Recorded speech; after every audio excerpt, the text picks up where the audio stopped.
ಇನ್ನು ಶಿವಮೊಗ್ಗದಲ್ಲಿ ಬಿಜೆಪಿ ಕಾಂಗ್ರೆಸ್ ಗಲಾಟೆ ಪ್ರಕರಣ, ಎರಡು ಪಕ್ಷಗಳ ಕಾರ್ಯಕರ್ತರ ವಿರುದ್ಧ ಎಫ್ಐಆರ್ ದಾಖಲಾಗಿದೆ. 50ಕ್ಕೂ ಹೆಚ್ಚು ಕಾರ್ಯಕರ್ತರ ವಿರುದ್ಧ ಎಫ್ಐಆರ್ ಆಗಿದೆ. ಕಾಂಗ್ರೆಸ್ನ 40ಕ್ಕೂ ಹೆಚ್ಚು ಕಾರ್ಯಕರ್ತರ ಮೇಲೆ ಕೇಸ್ ಆಗಿದೆ. ಬಿಜೆಪಿಯ 10ಕ್ಕೂ ಹೆಚ್ಚು ಕಾರ್ಯಕರ್ತರ ಮೇಲೂ ಕೂಡ ಕೇಸ್ ಮಾಡಲಾಗಿದೆ. ಜಯನಗರ, ದೊಡ್ಡಪೇಟೆ ಠಾಣೆಯಲ್ಲಿ ಎಫ್ಐಆರ್ ದಾಖಲಾಗಿರೋದು. ಇನ್ನು ಬಿಜೆಪಿ ಮತ್ತೆ ಕಾಂಗ್ರೆಸ್ ಕಾರ್ಯಕರ್ತರ ನಡುವೆ ಇಲ್ಲಿ ಜಟಾಪಟಿ ನಡೀತು, ಡ್ರಾಮಾ ನಡೆದೋಯ್ತು.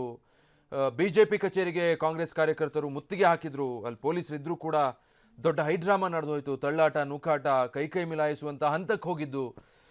ಇಷ್ಟೆಲ್ಲ ಡ್ರಾಮಾ ನಡೆದಿದ್ದಕ್ಕೆ ಈಗ ಎರಡೂ ಕಡೆಯ ಕಾರ್ಯಕರ್ತರ ಮೇಲೆ ಪೊಲೀಸರು ಎಫ್ಐಆರ್ ದಾಖಲಿಸಿದ್ದಾರೆ. ಕಾಂಗ್ರೆಸ್ನ ಸುಮಾರು 40ಕ್ಕೂ ಹೆಚ್ಚು ಕಾರ್ಯಕರ್ತರ ಮೇಲೆ ಮತ್ತೆ ಬಿಜೆಪಿಯ 10ಕ್ಕೂ ಹೆಚ್ಚು ಕಾರ್ಯಕರ್ತರ ಮೇಲೆ ಕೇಸ್ ದಾಖಲಾಗಿದೆ.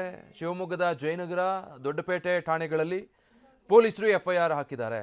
ಪ್ರತಿಭಟನೆಗಳೆಲ್ಲವೂ ಕೂಡ ಹೀಗೆ ಹಿಂಸಾ ಸ್ವರೂಪಕ್ಕೆ ತಿರುಗಿದ್ರೆ ಅಥವಾ ರಾಜಕಾರಣ ಹೀಗೆ ಬೀದಿಲ್ ನಿಂತು ಕೈ ಮಿಲಾಯಿಸುವ ಹಂತಕ್ಕೆ ಹೋದ್ರೆ ಅದು ಸರಿಯಲ್ಲ.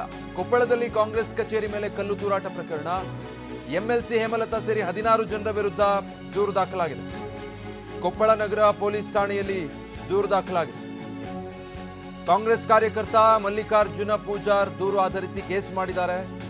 ಕಾಂಗ್ರೆಸ್ ಕಚೇರಿಯ ಮೇಲೆ ಹೇಮಲತಾ ನಾಯಕ್ ಮತ್ತೆ ಬೆಂಬಲಿಗರು ಕಲ್ಲು ತೂರಿದ್ರು.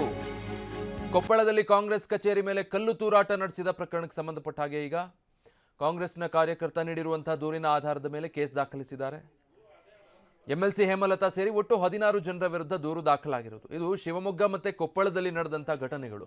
ಒಂದ್ ಕಡೆ ಶಿವಮೊಗ್ಗದಲ್ಲಿ ಬಿಜೆಪಿ ಕಚೇರಿಗೆ ಕಾಂಗ್ರೆಸ್ ಕಾರ್ಯಕರ್ತರು ಮುತ್ತಿಗೆ ಹಾಕೋದಕ್ಕೆ ಮುಂದಾದಾಗ ನಡೆದಂತಹ ಡ್ರಾಮಾ, ಅಲ್ಲೂ ಕೂಡ 50ಕ್ಕೂ ಹೆಚ್ಚು ಜನರ ಮೇಲೆ ಕೇಸ್ ಆಗಿದೆ. ಮತ್ತೊಂದು ಕಡೆ ಕೊಪ್ಪಳದಲ್ಲಿ ಕಾಂಗ್ರೆಸ್ ಕಚೇರಿ ಮೇಲೆ ಕಲ್ಲು ತೂರಾಟ ನಡೆಸಿದಂತಹ ಆರೋಪ. ಕೊಪ್ಪಳದಲ್ಲಿ ಕಾಂಗ್ರೆಸ್ ಕಚೇರಿ ಮೇಲೆ ಕಲ್ಲು ತೂರಾಟ ಮಾಡಿ ಈ ರೀತಿಯಾಗಿ ಗಲಭೆ ಎಬ್ಸೋದಕ್ಕೆ ಪ್ರಯತ್ನ ಪಟ್ಟ ಕಾರಣ ಎಂಎಲ್ಸಿ ಹೇಮಲತಾ ಸೇರಿ 16 ಜನರ ವಿರುದ್ಧ ದೂರು ದಾಖಲಾಗಿದೆ.